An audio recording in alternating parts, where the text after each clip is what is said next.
কথা আজকে নতুন আপডেটে আমরা দেখব যে কথার প্রচেষ্টায় সঞ্চিতার স্মৃতি ফিরে।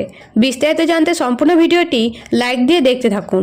কথারা গড়ালে গেলে ছোটকা অগ্নিকে বলে কালকে সকালে গাছ থেকে হাড়ি হাড়ি খেজুর রস পেড়ে তাতে জাল দিয়ে গুড় বানানো হবে, আর সেই গুড় দিয়ে পিঠে বানানো হয়।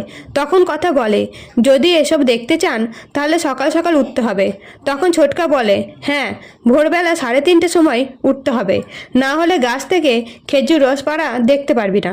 তাই কায়দা কানুনে সকলে তাড়াতাড়ি উঠে পড়ে এবং খেজুরের রস জাল দিয়ে গুড় বানানো দেখতে থাকে। এদিকে কথাও জাল দিয়ে গুড় বানাতে বসলে অগ্নি বলে কথা, আমরা যে উদ্দেশ্যে এসেছি সেটা পূরণ হবে তো? তখন কথা বলে পাচক মশাই, মা আনন্দের ওপর ভরসা রাখুন, মা আনন্দী সব ঠিক করে দেবে। এরপরে নির্মলা বলে আগে বড় বৌমা পূজা জোগাড় যন্ত্র করতো, আর বড় বৌমা আর বড় বাবু মিলে রাধা মাধবকে প্রতিষ্ঠিত করতো। তখন কর্তামা বলে এবার আমার বড় নাতি আর বড় নাতবউ এ কাজ করবে। তাই অগ্নি কথার সাথে মিলে রাধা মাধবকে প্রতিষ্ঠিত করে, এমনকি সবার সাথে বসে পুজো করে অগ্নি। এদিকে পিঠে বানানোর সময় কথা যেখানে বসে থাকে সেখানে হঠাৎ করে ছাদ ভেঙে পড়তে গেলে অগ্নি চিৎকার করে ওঠে, কথাকে সেখান থেকে সরিয়ে নেয়। কিন্তু সঞ্চিতাও কথাকে বাঁচাতে এসে নিজে মাথাতে আঘাত পেয়ে অজ্ঞান হয়ে পড়ে।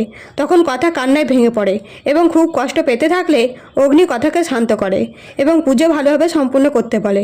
এদিকে কথা অগ্নির কথা মতো শান্ত হয়ে পুজো করতে শুরু করে। তো বন্ধুরা, ভিডিওটা ভালো লাগলে অবশ্যই কমেন্ট করে জানাবেন। ধন্যবাদ।